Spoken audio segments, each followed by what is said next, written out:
Imagine waking up one morning and being arrested not for anything you did, but for what crossed your mind. No stolen property, no physical crime, just a thought that the government decided was dangerous. Sounds impossible, right? But in one country, this is not a dystopian novel. It is the law. In North Korea, the regime doesn't just punish your actions.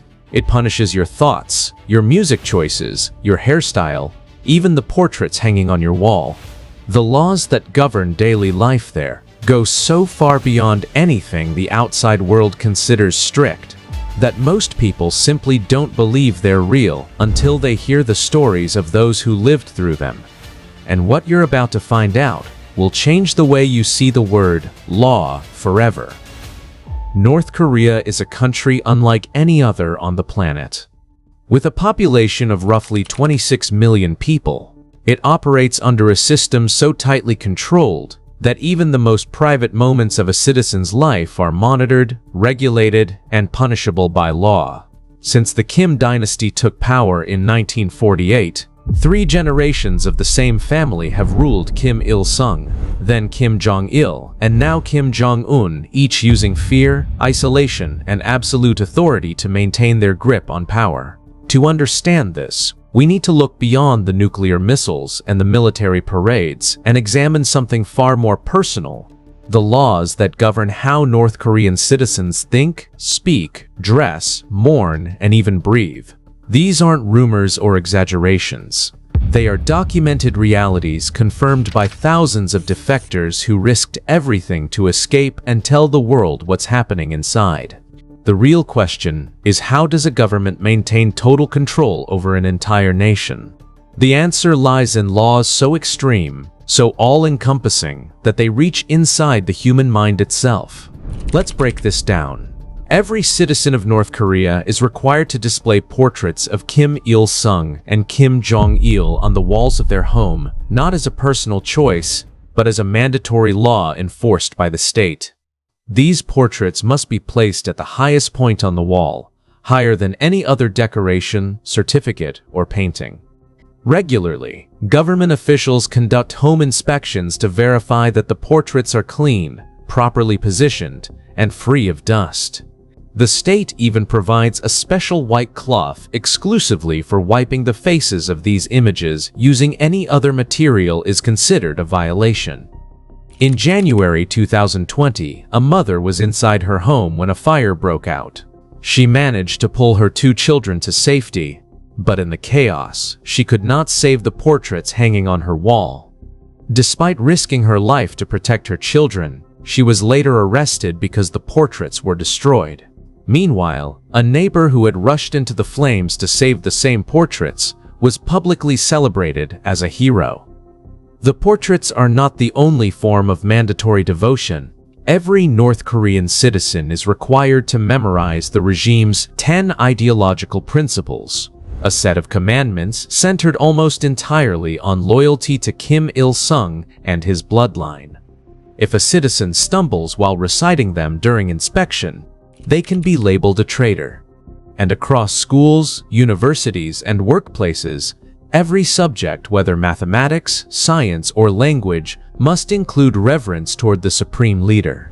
Scientists are required to insert phrases like, "The great leader taught me this knowledge," into their published research. This is how devotion is manufactured, not from the heart, but from fear. And the system runs deeper than most people realize, because it starts from the very moment a child is born. But the system of control doesn't begin with portraits. It begins at birth, in ways far darker than you might expect. In North Korea, a child's future is decided before they ever take their first step.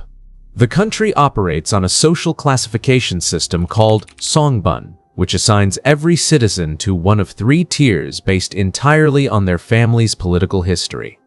The top tier, called Core, includes descendants of those who supported Kim Il-sung's revolution or fought in the Korean War on the regime's side. They receive the best jobs, preferential housing, and permission to live in the capital city of Pyongyang. The middle tier, Wavering, consists of ordinary citizens whose family backgrounds are considered politically neutral. They exist in the middle of society with limited opportunities.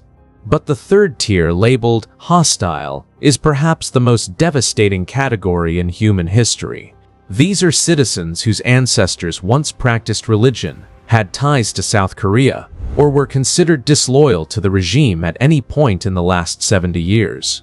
They receive the worst jobs, are barred from advanced education, and are watched constantly by the state. And here is where the law becomes something almost incomprehensible.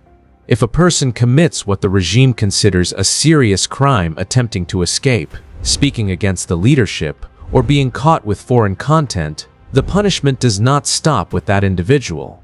Under the three-generation rule, the offender's parents, children, and even grandchildren are arrested and sentenced alongside them. A child born inside a prison camp to a parent convicted of treason has committed no crime, yet they will live their entire life behind barbed wire, doing forced labor, eating almost nothing. One survivor, Shin Dong-hyuk, was born inside one of these camps and had never seen the outside world. He didn't know other countries existed. When guards shot his mother and brother in front of him, he felt nothing. He had been conditioned since birth to believe that rule breakers deserved death. That is what the Songbun system produces, human beings who are erased before they even begin to live. But the control doesn't end with birth records and prison camps. It extends to every corner of daily existence, including something as simple as what you're allowed to watch on television. Yet even that level of control isn't enough for the regime. It extends into every screen, every sound, and every piece of information a person can access. In North Korea, there is no such thing as channel surfing. Every television set in the country is pre-tuned to state-controlled broadcasts, and imported TV sets have their foreign tuners disabled before entering the country. There are only 4 government-run channels available, and all of them exist for one purpose: to broadcast the glory of the Kim family, warn of enemies abroad, and reinforce the idea that North Korea is the greatest nation on earth. The internet, as the rest of the world knows it, does not exist for ordinary citizens. What exists instead is a heavily monitored internal network called Kwangmyeong, which only connects users to state-approved domestic content. Making an international phone call is a criminal offense. In 2007, a factory manager was publicly executed by firing squad in front of 150,000 people after it was discovered he had installed 13 phones in his factory basement to make calls abroad. Border regions are lined with signal jammers to prevent any form of outside communication from reaching the population. Watching South Korean dramas or listening to K-pop is treated as ideological contamination and can result in hard labor or death. In one documented case, 2 16-year-old boys were sentenced to 12 years of hard labor in front of a public crowd simply for watching a South Korean television series. In 2015, Kim Jong-un ordered the destruction of all devices containing banned foreign music. Citizens who are caught with foreign content on their USB drives or mobile phones face interrogation, confiscation of property, and in many cases, imprisonment. And yet, despite all of this, people still find ways. Some smuggle USB drives from China containing outside films, dramas, and news. They watch in secret, covering windows and whispering. The human desire to know the truth is something no law has ever fully been able to silence. But beyond controlling what people see and hear, the regime also controls something far more intimate: how people look, how they mourn, and how they are allowed to exist in public space. But even controlling what people see and hear wasn't enough. The regime needed to control how they look, how they feel, and how they're allowed to think. North Korea has 28 government-approved hairstyles, 10 for men and 18 for women. No other style is permitted. Dyeing hair, wearing it longer than regulation, or cutting it in a way that resembles foreign fashion can result in penalties from a dedicated fashion police force that conducts random checks on the streets and inside homes. Kim Jong-un's own hairstyle is exempt from all categories. It belongs to him alone, and copying it is considered a serious political offense. Western clothing, logos, high heels, and foreign brand accessories are banned for ordinary citizens, even while the elite in Pyongyang openly shop for luxury European goods in state-run department stores. On the anniversary of the deaths of Kim Il-sung or Kim Jong-il, every North Korean citizen enters a mandatory 10-day mourning period. During this time, laughing, drinking alcohol, shopping, dancing, or speaking loudly in public is illegal. If a family member dies during these 10 days, the funeral cannot be held until the mourning period officially ends. Then, each year, elections are held. Every citizen over 17 is required to vote. The ballot contains a single candidate. The voter turnout is always reported as 100%, and that candidate always wins with 100% of votes. Refusing to vote marks you as a traitor. And perhaps the most chilling law of all is one that punishes not action but intention, not what you did, but what you were thinking about doing.